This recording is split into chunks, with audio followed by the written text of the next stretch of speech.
You're tuned in to the Stingbat Radio Network on FM 101.2 KRPG.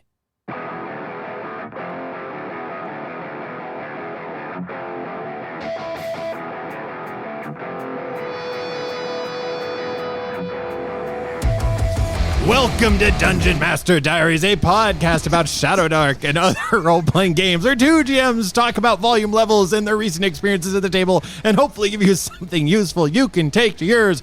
On the show today, we discuss The Priest.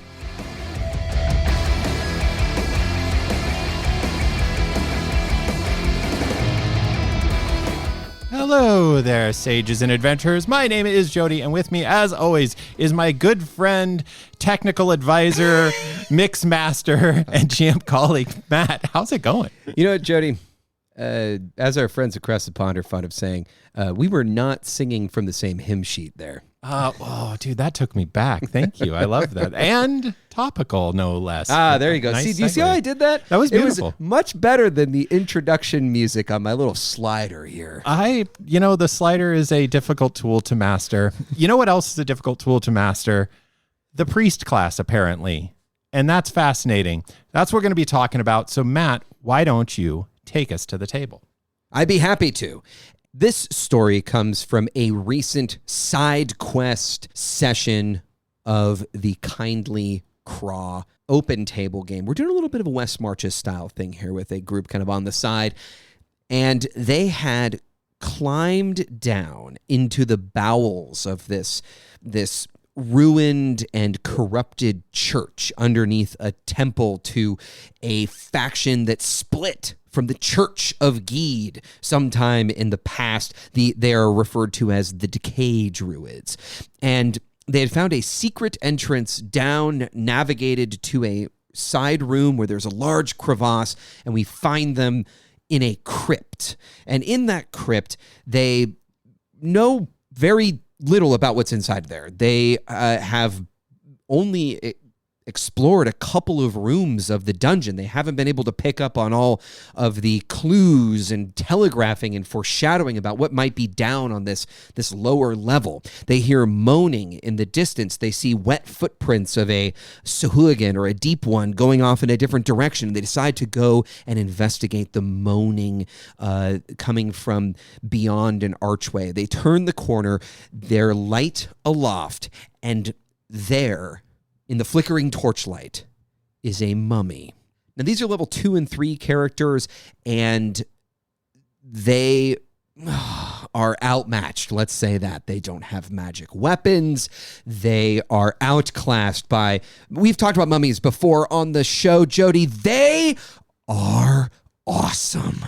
And this mummy moves in. We roll initiative, and the way that things worked out, it was going to get 3 attacks on the priest. The priest attempts to hold their holy symbol aloft and successfully casts Turn Undead. But the mummy, with a +3 charisma modifier, beats the casting roll and attempts to hit the priest. On its first attack, it rolls a natural 1. And I make the executive decision that it will have to pass another test versus that spellcasting roll of Turn Undead or be turned for 1 round. And it makes it. It makes its second attack, and it rolls a 2 for a total of 10.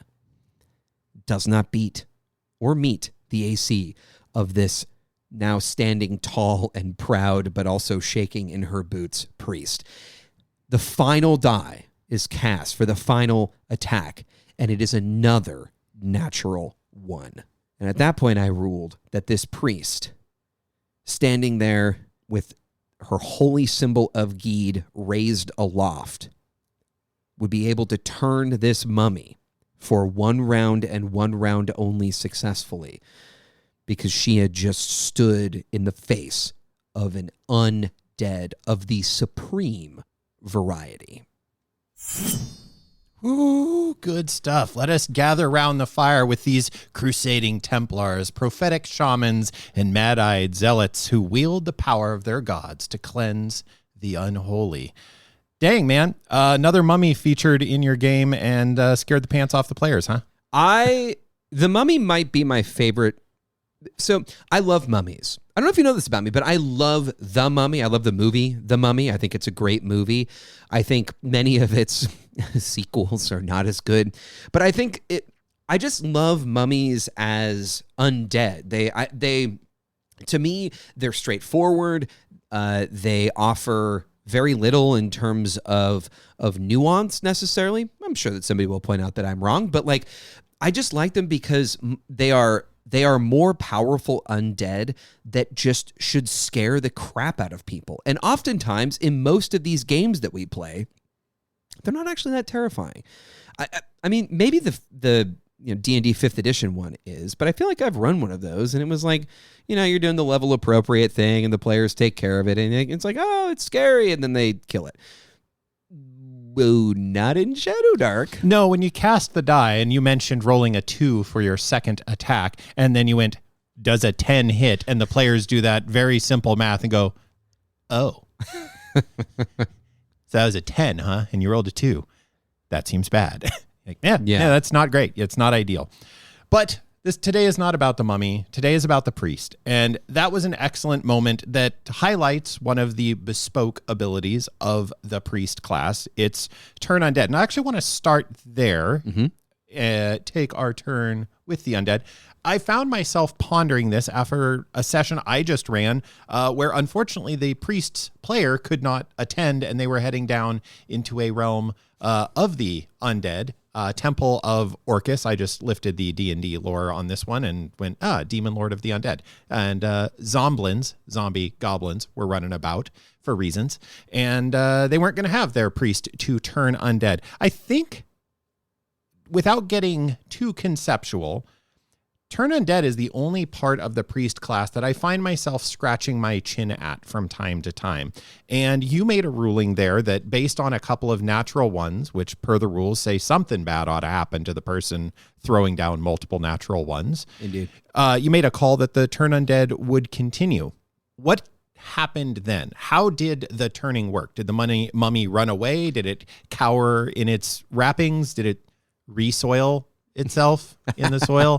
What was then after? Because what the fleeing of turn undead does is kind of open to interpretation. 100%. This is the way I interpret fleeing. And I haven't always done it like this. And so any current or former players listening, I may not have done this with fidelity, but this is the way I like to run it. First of all, I don't like the idea that a fleeing zombie, skeleton, mummy, or any other undead will flee for 5 rounds and you can just, beat the crap out of them and they continue to flee. So I always run that turn undead ends if you attack. Like if you make an attack on a fleeing undead, they will stop being turned. As far as fleeing goes, I just have them run back to where they would feel most safe. And for many undead, that would be like the grave from which they came or the sarcophagus from which they sprang forth or whatever. But the key that I want to kind of get your thoughts on is that mummies in general are quite powerful. But the thing that makes them scary is their attacks. And what I find is that when a fleeing monster no longer is making any attacks whatsoever and it just runs away, that always creates a pretty frustrating sort of coin. It's not a coin flip, but it feels like there's an opportunity for basically the threat to be completely eliminated. When in reality, what I would like to see is undead that have to run by or through enemies will try and attack them. Like they will try and cut, punch, smash, slap, or otherwise their way through enemies, meaning the other player characters or even the priest, to get where they want to go. And so I don't know if you do this. I never do this before, but I will always think in the moment like, oh, okay, they're going to cast Turn Undead. And while the player is making the roll, I'm always thinking, where's this undead going? because it's not just going to cower in the corner. It's presumably magically attached or has some sort of affinity for a location from whence it came. That's usually my interpretation of where does it go, how does it go there, and can you attack it during that process? How do you rule it? Very similar. I don't have the break the turn scenario. I will throw a natural one, like if a player goes to like hit the mummy or whatever and they natural one, and the loose interpretation I'm increasingly a fan of fumbles mean something maximally bad happens. It is, somehow this attack has been so badly fumbled that the creature breaks free from it. But very similar, especially the fleeing to a location place is the undead should be returning to or following whatever the directive is. In the temple I just mentioned, the Zomblins were trying to dig their way out of the temple. So when they were turned, they ran towards the party because they wanted out, and the party was in the way of out. Yes. So it exacerbated the situation that you are turning them. The image I always go to is I believe they're called Hammer horror films, the kind of classic Bela Lugosi vampire vibes. And that's where this comes from, to the best of my understanding, historically in D&D and RPG lore. And the holding up the holy symbol, and Dracula has his hands up and he hisses at the thing coming at him, and then he's pushed back into his coffin. And if the priest is directly standing over, and then they can drive the stake in because he's pinned into the box. I also agree with you that that's for the priest. So if the party is spread out and there are attacks along the way that the thing could be making, they'll happily do that. Yes, the priest can corral things to a place, but they will still defend themselves. They will, fight back as best they can, and all of those sorts of things. I only bring this up because I think it is those lines of thinking and trying to maintain some level of consistency as a GM when a priest is in play. It is one of their trademark abilities, and you want to honor, at least both of us are of that mind of, I look for things to honor the player and the character abilities. I want to have moments that the thief gets to find a trap or a secret door. They just find it. The ranger gets to track something. The thief, whatever. They get to do their thing. This is the priest gimmick. All priests have this gimmick. Now, that said, this priest has the gimmick of turn undead, and then they have their spells and their holy alignment. You and I have talked in a distant episode about the core 4 classes. Oh, I thought you were going to bring up alignment. I was thinking Jody. No. Let us not tread on the untreadable ground of alignment. I think we could end up there, but I got no desire to. This notion of the priest and staying in his lane and the core 4. And it's interesting to me that you and I have kind of taken the approach of the core 4 classes can get you anywhere you need to be. Mm-hmm. A fighter can grow into a very interesting ranger. In fact, depending on how it goes with learning, could be a better fighting version of the ranger on a long enough timeline. For sure. The priest has, in that analogy of lanes, if with a little creativity, I think the widest lane, and I just don't see players harnessing this. The priest can do so many things. That's why I started with the descriptor of crusading Templars. That sounds a lot like a paladin. Prophetic shamans. That sounds awfully wizardy, doesn't it? Mad Eye zealots. Apparently you're a cultist. Like, those 3 descriptors aren't just Brother Pete in his robes holding his mace aloft. Some wandering mendicant or something. Yeah, which it can be that too, and that's really fun. Our Dolmenwood game featured an extreme example of that, heavy on the wandering, and was wonderful. But I think there is a level of hot take. The priest is the most powerful of the 4 core classes because the possibilities of what you can do are so wide open as a player. Thoughts? I generally agree. I think what I will add to that is 2 things. First of all, I think what people see when they see a priest is they see a cleric. They see the healing capabilities, etc. What I think is missed. I don't know how to describe this without like sort of taking us down several different rabbit holes. I want to kind of grab onto two things that you said. The first is the priest can be more things than any other class. And the second thing is something that you kind of alluded to, which is this idea of like a paladin and a fighter. But the fact that I think what pushes players away from a lot of those options is the D6 hit die and cure wounds. Like, full stop, I think there is a party balance problem to the priest that other classes aren't as beholden to. There is an expectation, and I don't think wrongly, that if you're playing a priest, you will have cure wounds, that you will have chainmail, and you will kind of be a half caster.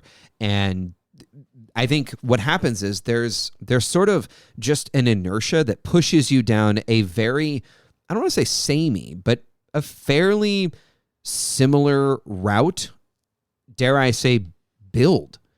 I think priests are the one class where I see builds most commonly. Like, there's some tier 1 spells that are just fundamentally better than all of the other tier 1 spells. Especially in different groups with, if you have a wizard that has light, that frees up potentially the priest to take cure wounds and protection from evil, which is, to me, again, I'm sort of including a lot in this answer, but like, protection from evil is the best spell in Shadowdark as far as I'm concerned for its tier. Like, It is so much better than all of the other tier 1 spells in more circumstances. It never gets worse. No. It sucks just as bad for that mummy as it does for a skeleton. And I think what frustrates me about that is not actually the balance problem, but that does sometimes annoy me. But it's that priest players are often not afforded the flexibility to do what you're saying, right? And that comes from both player expectations, it comes from sort of cultural expectations, and also it comes from just like necessity. Like, the class is really good when you do the classic thing. So why wouldn't you do that? I see people just like struggling. We had a priest choose augury, which is really good, but I think it maybe doesn't have the same. I don't know. I don't want to go on here. What are your thoughts on the like getting caught up in the same build? Is that what you're seeing? What is your experience been? Certainly, the expectation piece is real. You get turn undead, full stop, that spell, you just have it. It doesn't count against your additional 2 that you get at level 1. Let's start off at level 1. There is an expectation you're going to take cure wounds because, frankly, outside of cure wounds, the prospects of somebody in a game where we have relatively low hit points in our first couple levels, the ability to get more of them is not one easily discarded. It must be taken. Doggone it. Protection from evil sure is good. Well, there's my 2 starting spells, unless my talent says otherwise. So I think that is a totally valid argument. However, the only one I go, yeah, it would be kind of a questionable move to not take cure wounds. That if you're playing a priest and you don't have the ability to cure and heal, that would be tough, unless there are multiple priests in the party, of course. Right? Like if we are a party of 4 and we have one of each of the core 4 classes, let's live in that world. Sure. Yeah, you really kind of, people are going to look at you funny if you're like, I chose not to take cure wounds because my guy wears black. Like, that's not cool.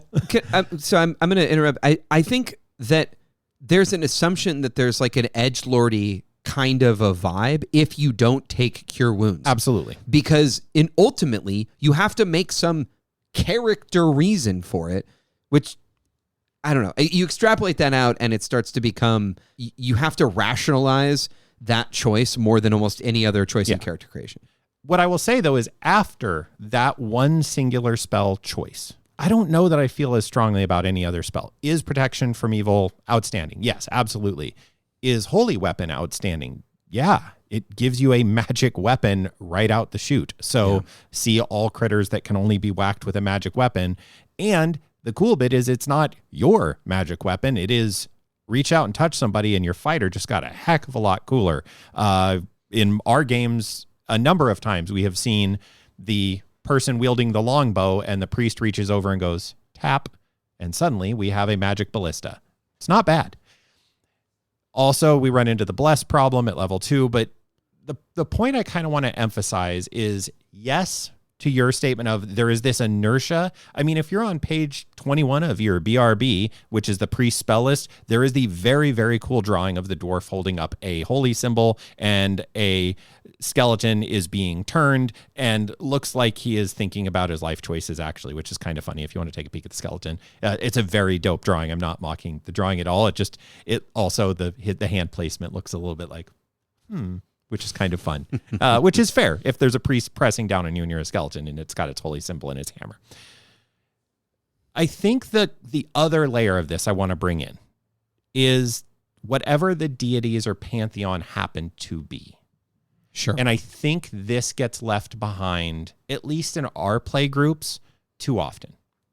I think if you are going to choose to play a priest, and that's your reality, the question of, so what is the god or deity that is narratively imbuing me with this power? And can I leverage that as a player in the game? And as a GM, am I giving that inertia and pushing that on my player and saying, hey, here's a chance to harness this thing. Here's a chance to get in touch with this part of our world and our shared experience. The Glass Cannon podcast has been doing a great job of Geed. There is a lot of Geed loving going on in that, and some fun debates and two different followers and how they see the followers different, just fun narrative stuff. In our Dolmenwood campaign, comedically, we had a follower of Saint Taragnus, which is interesting because Saint Taragnus doesn't exist in Dolmenwood, but they sure did in ours. And just like a total player reading the wrong rule book at the right time for, and it became a huge arc for us. It was great. It was great. Of where is Saint Taragnus showing up and what is the relationship of this priest to this god? In my campaign, I have somebody who is not a fan of the religious thing at all playing a priest. And so I went, okay, what if you're just an elementalist? What if your magic is just elementally attuned and you're leaning into that? And I think that discussion around, well, did you take Cure Wounds? Did you take Protection from Evil? Did you take Bless at level 2? That softens if the world is then becoming, hey, this deity is really important to this character and is showing up in the game. And this gets into some of that lesson planning or session planning that, it begs that the GM is looking for those opportunities, as opposed to if you are running a purely generative game that there is nothing scripted before you sit down, then the priest literally is just fulfilling this very mechanical role. And that I think is where the priest, this was said at my table last week, and I'm curious how it lands for you, Matt. Yeah. We were getting ready to play, and unfortunately, as I mentioned, our priest player was unable to attend as they were we were picking up, they knew the Zomblins were about to attack them, and then the priest player was like, oh, by the way, guys, I can't be here next week, and the party, understandably, was a little nervous. Enough so that I went to try and find a sudden stand-in priest, and reasons new priest shows up who it is. But what was said before our session, when they were setting out without their priest to fight these Zomblins and other undead, was, I was looking at the priest, and they're kind of like one of the most powerful classes in the game. And I was like, yeah, they absolutely are. And yet, I think across all flavors of D20 fantasy that share D&D ideology lineage, the priest continues to be one of the least popular classes. It just isn't the one people are scrambling to play, it seems like. And I'm just curious how those two, the super powerful and also not super popular, lands for you. Is that your experience? Well, here's my hypothesis, and I don't know if this is true. This is definitely, this is my lens of the way that I like settings and things like that developed. I think the reason that most people eschew playing priests has something to do more with world building than it does with mechanics. Both of us started our experience with Shadowdark not using the core book deities and using deities that are found, I believe, in Warhammer Fantasy Roleplay. It's a loose riff on those. Loose riff. I want to know your thoughts on this, because this actually deals with like something that I've been thinking about quite a bit, which is that priests are by their very nature required to interact with the gods. Like that is sort of, it is not possible to play a priest without doing that in some way. And it doesn't work very well if you try and do the loss of faith priest. Because then it's like, well, where are you getting your power? Right? Like it starts to create all these like unsatisfying. Anyways, it can be done, but I have not found it to work well. And I have found that like when I did it, it made the game worse as a player, which I am known to do as a player. But what I think is great about the core rulebook gods is they feature ostensibly a single sentence description. And even in there, I think there's too much. I think the best possible way to make priests more likely to be played is to stop saddling them with all of this lore and stuff, because no other class has to know a bunch of crap that has nothing to do with mechanics and is really all about role play. No other class is saddled with reading homework and this sort of pressure to play in a particular way other than the priest. What I think is interesting about the emergent game that we're playing, in this open table, is I have found, I don't love them, but I have found the lack of information about the gods in Shadowdark to be a real breath of fresh air. They are, broadly speaking, sort of just there, up for interpretation. Let's take Geed as an example, who is a neutral god, and in the core book it says the god of feasts, mirth, and the wilds. Geed is usually peaceful, but primal storms rage when her anger rises. Many elves and halflings worship her.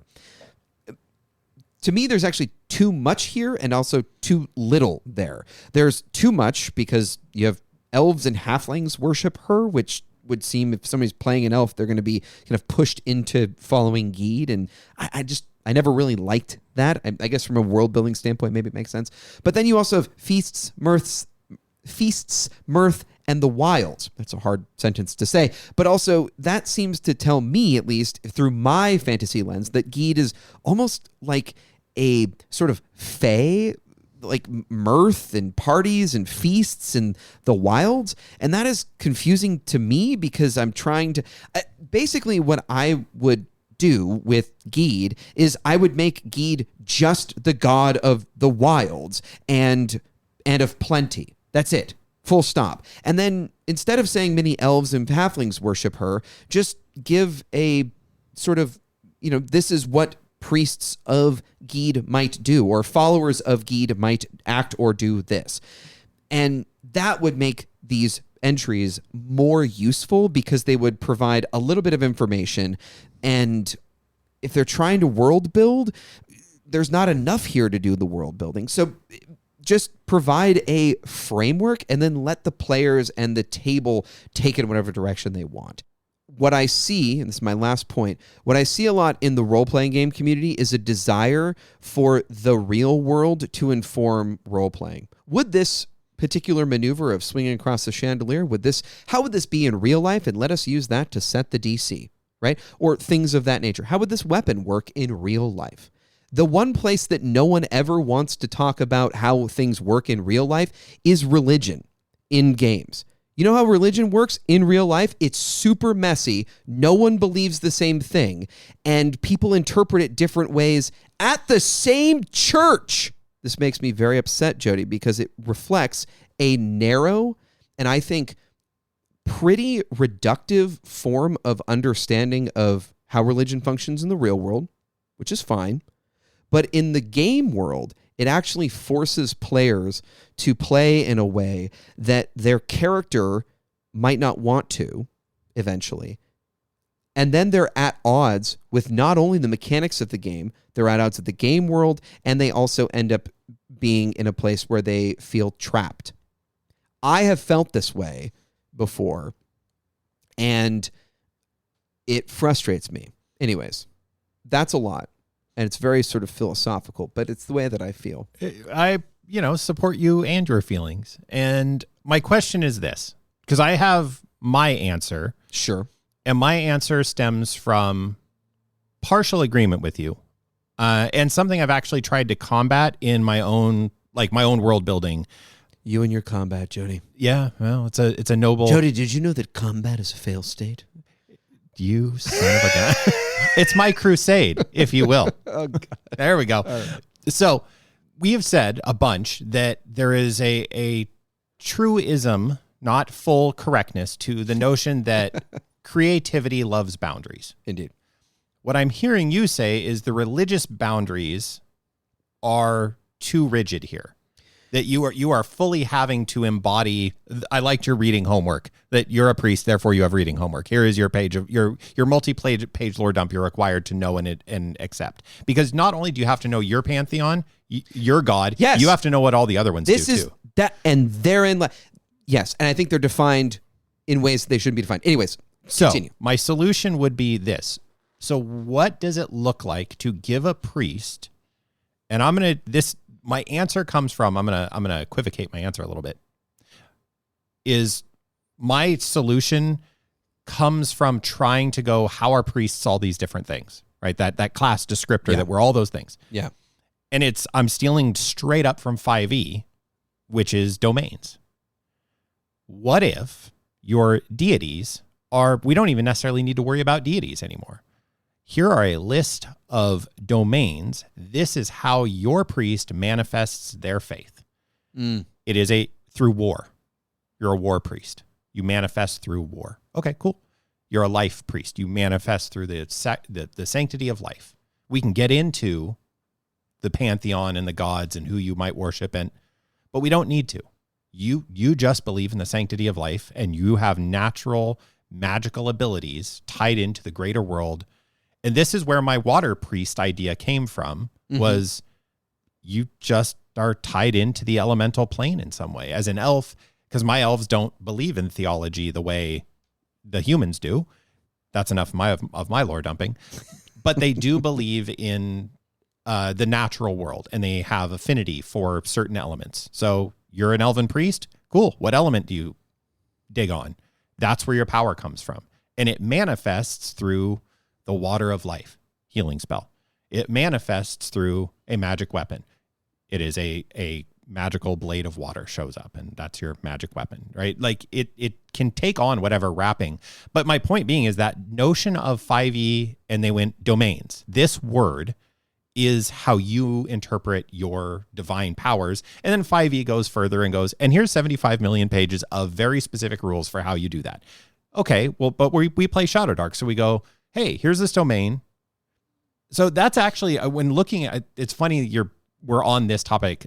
Legitimately, last night I was looking at my Pantheon page in my zine, and it was like, I need to cut this down to a couple words. Like, I want it to be a picture and a few words is the version of it I want to be. Of like, it shows you what the elements are. It shows you like a fun little layout of the gods, how they hang out together, but that's just like art, and then has a couple domain words with names. And that's the whole freaking thing. Would that allow for the creativity? Because the reality is, it's hard to have a priest class that isn't deriving power from somewhere. Oh, totally. Right. Totally. Even wizards got to cross that narrative bridge. But what if we make that bridge a hell of a lot wider for priests? I think that'd be cool. I think I would love to see what would happen.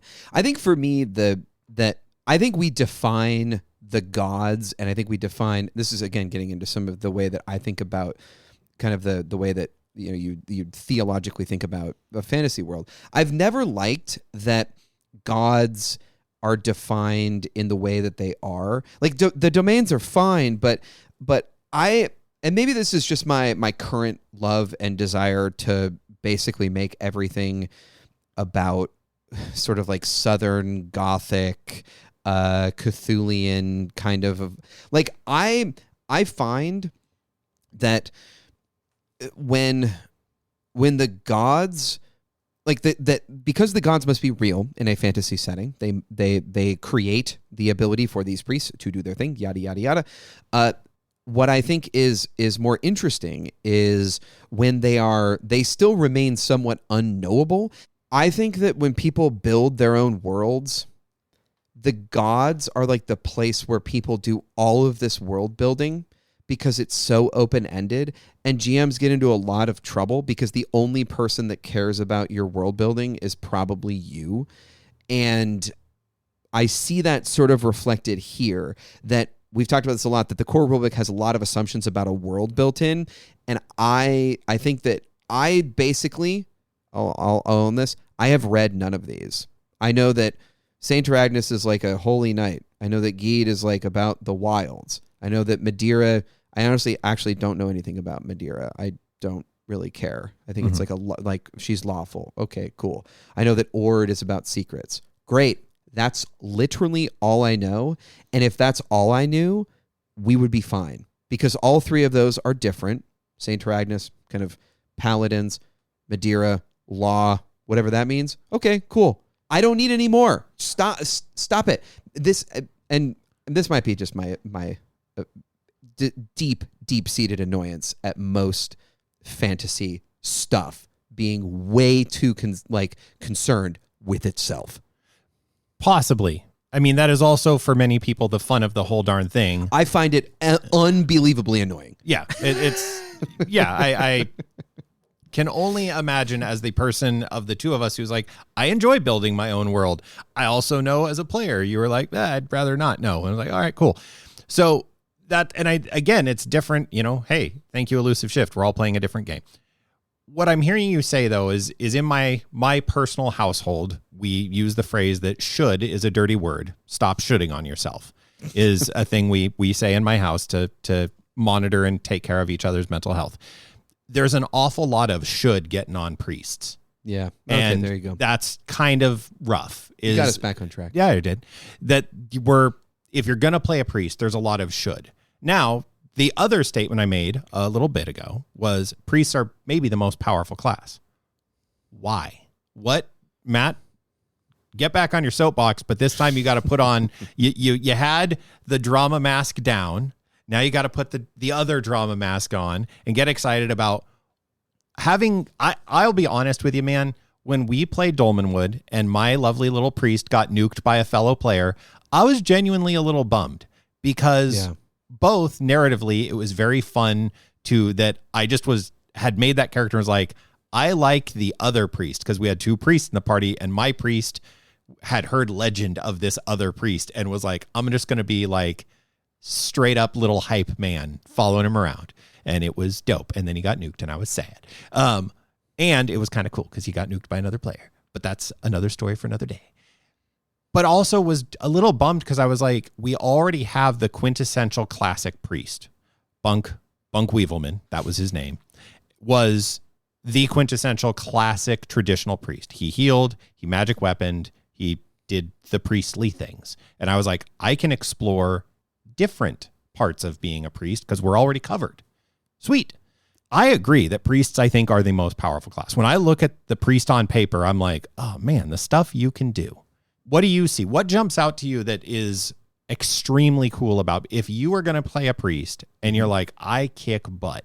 What jumps out to you? What makes me excited to play a priest when I think about it is the fact that their spell lists are small, which tells me that there's other things that I should be doing. Now, the priest page or pages in the class description are pretty bare bones in terms of stuff outside the context of spellcasting.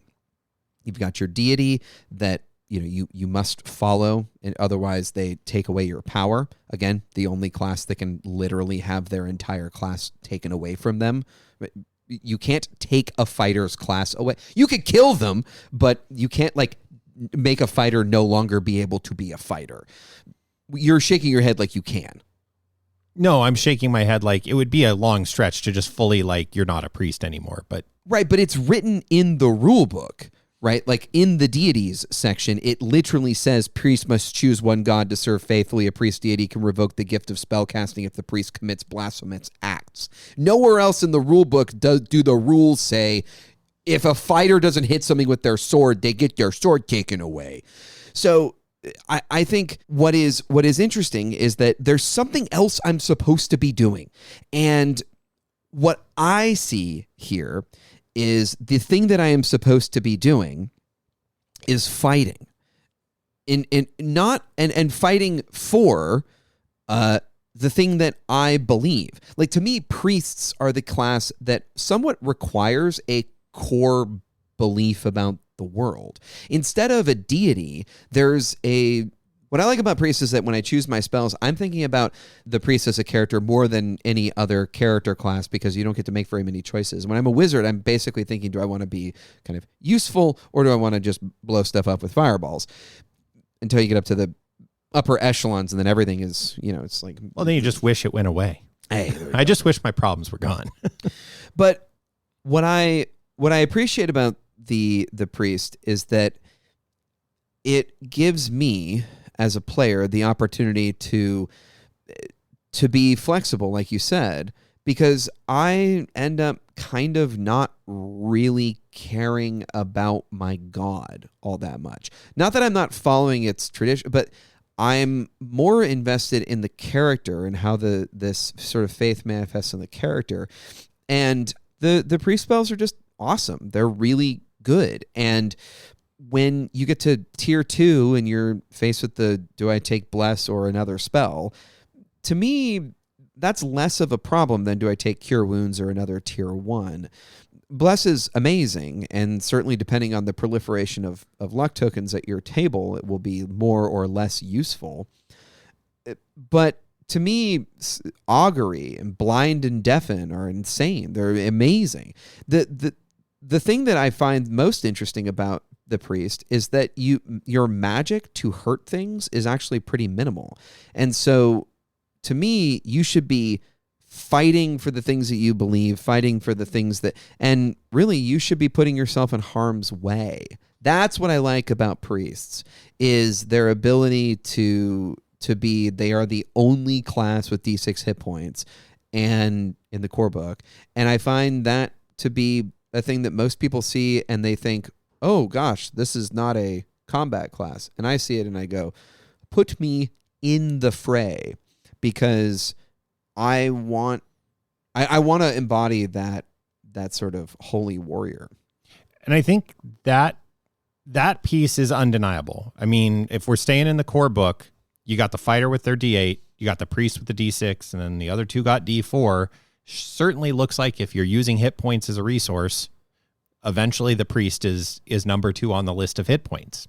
Statistically seems likely, unless you roll hit points like I do. Then right above that, it says all armor and shields. And see earlier conversation about protection from evil. I can have a righteously high armor class, even if my dex is pretty mediocre, and I can regularly be at disadvantage to hit. That makes me a pretty good person to have up front. Other than if I die, it's a problem, which is where some fun party dynamics to me come in. Here's what why do I like the priest? Why do I think highly of the priest? One, I like religion in RPGs. I'm that weirdo. I do like that world building stuff. I do want to know how this pantheon works. I will tell you now, the Dolmenwood One True Faith, the Pluralitine Church, actually was a little unsatisfying for me. I was like, oh, that's like real life. Huh. I loved it. Yeah, I know. It was fascinating to watch. And I was like, okay, well, that's okay. Off I go. It's easy to understand, which I liked that part. I was like, got it. Catholic Church-ish analog. Not exactly, but was raised in that tradition and was like, I understand how this works. I understand what's going on here. What I love about the priest is, and I had this actually be said about the ranger class, you always have something to contribute. We're in combat. Undeniable. You get up there, spend some hit points, get in the fight. Hopefully your stats are such that you can maybe swing a sword, long sword. That's pretty dope. or mace or otherwise with some confidence, cool. You got great armor, hopefully. Prioritize keeping the priest alive party. Get some good armor on that priest as soon as you can. You can get up there in the fray. That's cool. I can hang and bang with the best of them or wield my crossbow. I've got spells. We're in a magic situation. I can help. Hey, we're in town. We need somebody to talk to. Is there a church in town or a temple? Yep. Hey, I got somebody I can talk to. The priest is able to, funny enough, for all of the do your homework and know the pantheon and know that, even without that in place, the priest to me is the one class that no matter what you're doing, are you out traveling? Are you exploring? Are you fighting? Are you role playing? The priest always has a way in. They always should. I'm going to should on this a little bit myself. The priest should always have some way to access the game and contribute immediately. Yeah. The thief has that problem, right? We talked about the thief quite some time ago, and it continues to be true. I've played a lot of levels of thief in the last year, and I have GM'd a lot of levels of thief now. And the thief never really gets away from it takes work sometimes for the thief to get into the story or to get into the situation. Wizards are pretty good, but if we're in there and we're needing to turn blades, man, you get real nervous as a thief or a wizard if we're spending hit points. The fighter, classically, everybody runs into the same issue of my dumb fighter, because I understandably dump statted, if I could play stats, I dump statted my wisdom or intelligence or charisma or possibly all three. And we're in a social interaction, and doggone it, my -3 charisma probably shouldn't be the one rolling on the reaction table. So I'm going to maybe step to the back of the room. And also I'm the big dumb fighter, and I have disadvantage on stealth checks or whatever it may be. The priest, other than the sneaking example, very rarely is in a situation that they can't be useful. Even in a sneaking situation, you mentioned a moment ago, blind or deafen. You want to get past the guards? Holy cow, is that a good spell? Guess what? We just got past all the guards. So that for me is why is the priest the most powerful class, is they have either a spell or a narrative reason to be good at darn near, or not good at, but involved in everything all the time. And they also have the hurdle, which a GM can reduce. You can limit that. All right, before we go to talk to a sponsor, Matt, I have one hot take question for you. Maybe this time I'll give you a simple, easy to understand answer. Oh, I hope not. How would you feel about a player coming to you and saying, hey, I'm thinking about playing a priest, but I don't want to turn undead. Could I have a different spell? Yeah, that'd be fine. I think it would be interesting to see.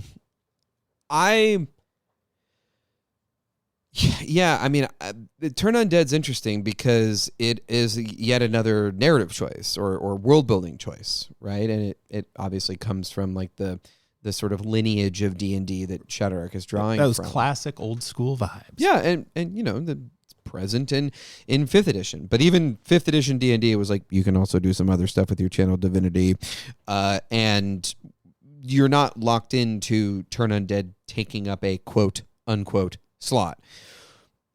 I would love that. I'd be totally fine with it. I do think that it is interesting that one of your class abilities is you get this spell for free, which feels but I don't get it for free. It's a class ability.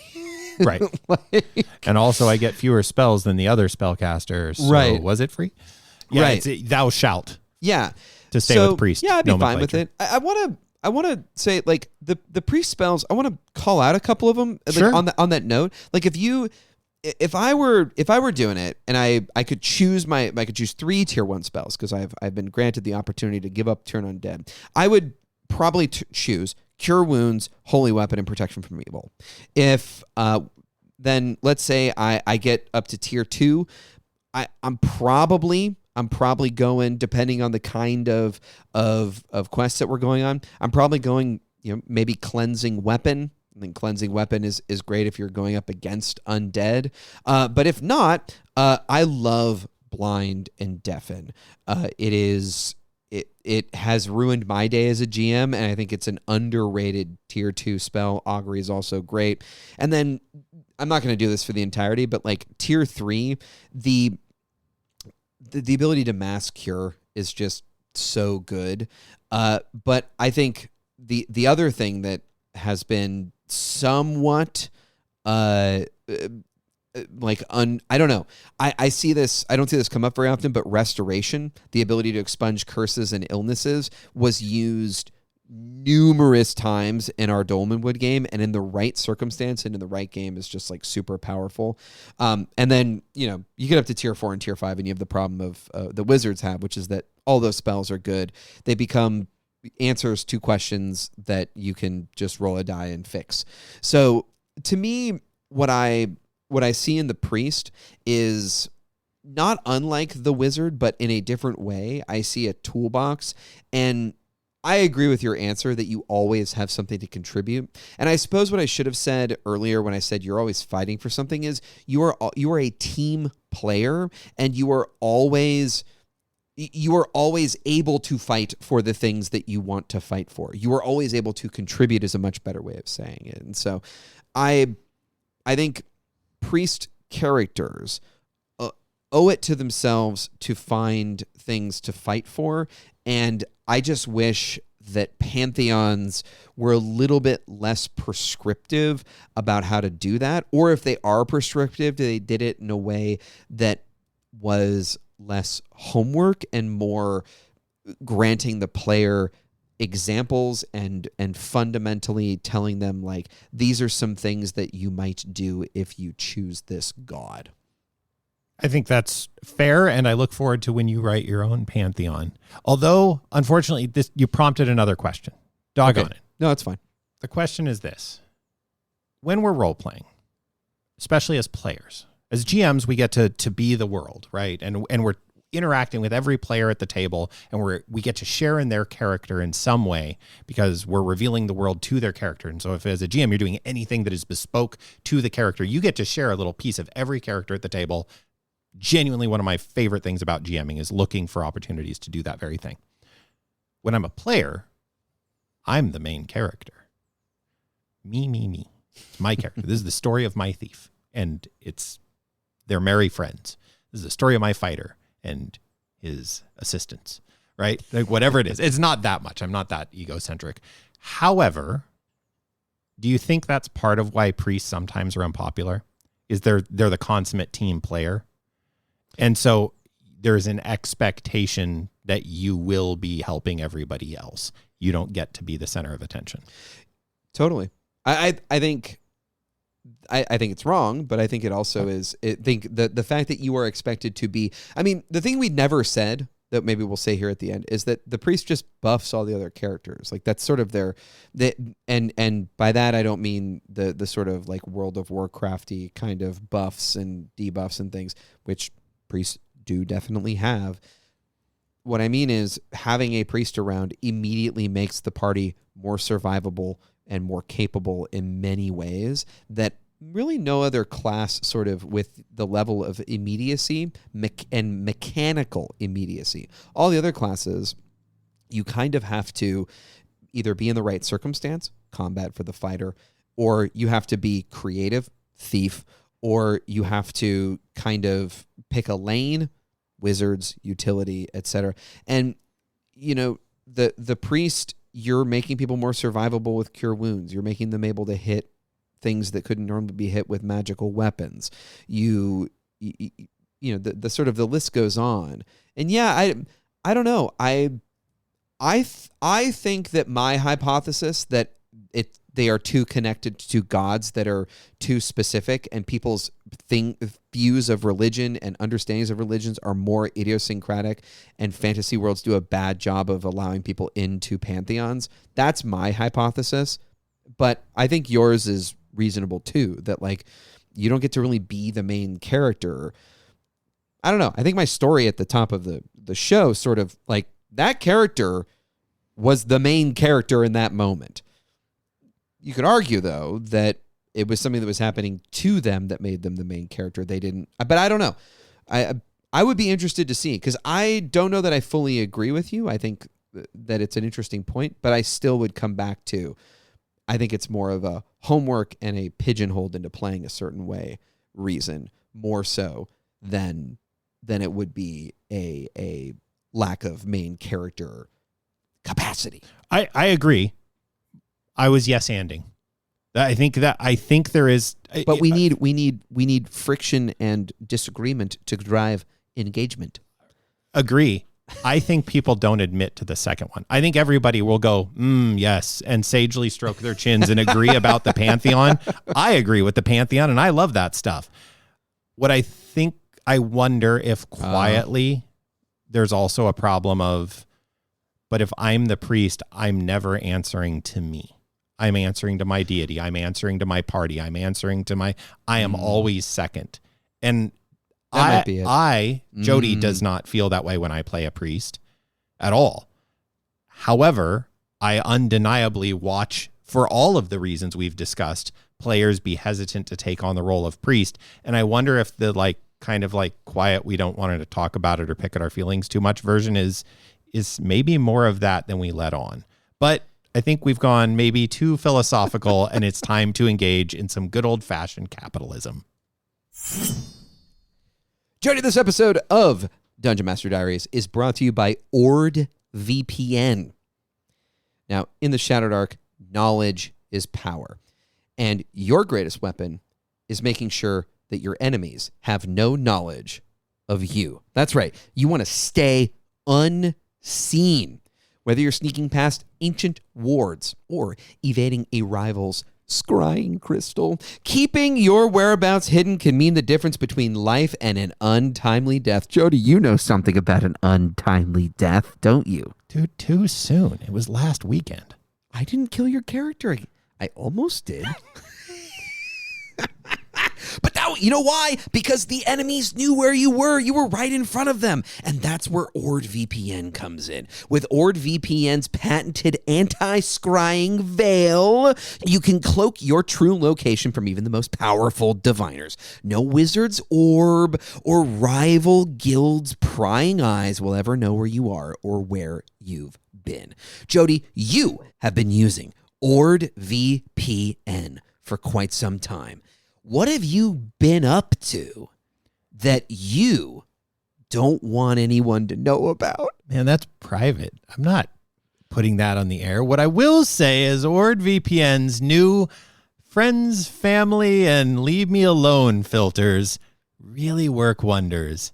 And man, you click that do not disturb for some private time, you will not be disturbed. It's good to know that OrdVPN is working for you, Jody. And right now you can use the code PRIVATERealm to receive a 3-moon bonus. That's right. You get 3 moons of service right now for free using Private Realm. Don't let scrying spells make you an easy target. Arm yourself with OrdVPN, because in the Shadowdark, secrecy is survival. All righty, let us bring this topic into the holy light. That was okay. Matt? I didn't see that you wrote that. Play more priests. Play more priests is my first takeaway. And in fact, I think it's actually a great idea for there to be more than one priest in a party to allow for maximum unique coolmatude, because that means that, I mean, maybe both of them take cure wounds or take, whatever, but it allows for a little bit more diversity. And I think the return on investment of having more priests is quite good. And so I think folks shouldn't stray away from playing a priest if there's already one in a party. My first core takeaway is actually the thing you and I both tell our students not to do, which is add a new thing in the conclusion. I'm adding a new thing. Okay. Yeah, here we go. Rules as written. Priests cannot learn spells from scrolls. House rule? Change that. I don't know. You decide. It's your game. Figure it out. But it's worth considering. I love that rule, and I keep it. Dang it. There you go. All right. I think my last takeaway is one of the ways to get out of the choosing every spell the same way every time is randomize it. I love rolling randomly for spells, and I think you could even do this per your question, Jody. Should you get rid of Turn Undead? Sure, get rid of Turn Undead as a core class ability and just roll 3 times on the D6 spell table. There's 6 spells for a reason, gang. There's 12. Hey, do the same thing with your wizard. Roll randomly for spells. I love this, and I think more players should do it because it ends up creating a way for you to just blame the dice when you don't have cure wounds. Instead of being an edgelord. That's right. It wasn't my choice. The dice did it. Hey, my last takeaway before we wrap this sucker up is, dear fellow GM world builders, how do players access your Pantheon? Not what's the cool story of creation, but Dropbox. Right there. No, boots on the ground. The point Matt was getting at the whole dang time of it should not be difficult to start engaging with this part of your story. So think about that at a very simplistic. How do you open that door as wide as possible for people to start, who are playing Priest, to start enjoying your Pantheon? I think it's a good thought exercise and one I will certainly be engaging with. Well, friends, as the torchlight grows dim and the hymns grow high, we hope you're able to find something useful in this episode that you can take into a future game. If you have any questions or unique experiences from your table that you'd like us to discuss on a future episode, you can email us at dmdiariespod@gmail.com. You can also reach out via YouTube or Facebook, I guess. But best of all, get us at the Dungeon Master Diaries thread on the Shadow Dark Discord channel where Matt and I actually participate, unlike those other places. You can find links to those feeds and any of their materials we reference in this episode's show notes. Until next time, may your lawful gods be light and your chaotic gods be dark. Dungeon Master Diaries is a production of the Stingbat Radio Network. It is produced by Jody Kropholler and edited by Matt Bruner. Our intro and outro music is composed by Christian Schuster. Dungeon Master Diaries Independent Production is not affiliated with the Arcane Library, LLC. Shark RPG, product of the Arcane Library. Copyright 2023. Don't mess with me. I'm a priest. Music's over. We're just kind of sitting here. Yeah, you made it weird. Well, I thought that it would be kind of cool to have like a really serious guy. It was, except then now I'm sitting alone in silence with a priest. Never good.